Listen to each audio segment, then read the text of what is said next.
started with Trump with Ukraine? If you don't Well, we mind. saw it. So, there was the impeachment on Ukraine. That story was real. He did withhold aid. There were a lot of us who witnessed it internally, which was really awful to see.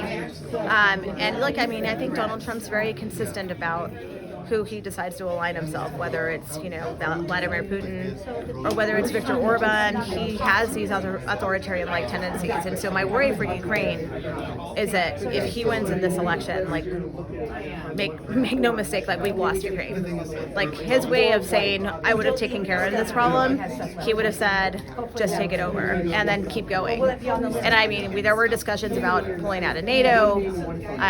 He really said like everybody else needs to pull their own weight, and I understand when like that perspective of the America First crowd, but really the NATO alliance and our European allies are critical for our own national security here in the homeland as well. I mean, that's how we prevent terrorist attacks. We all work together. So, I mean, my concern for Ukraine would be Donald Trump in the Oval Office again would be like one of my worst nightmares for the people there.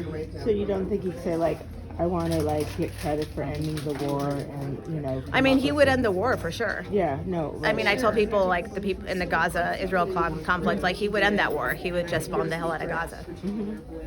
Yeah, he would support that. So he doesn't want to do the work of like diplomacy and No, he doesn't understand diplomacy. Right. And here's the thing about Donald Trump.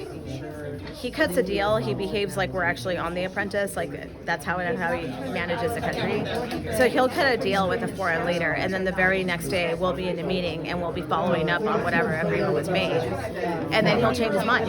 Like he'll change his mind, or he'll decide that somebody got in his ear after the decision was made, and he'll reverse course. And it was just a very chaotic way to deal with international relations, and it's also really damaging to our status in the world. That's what worries me.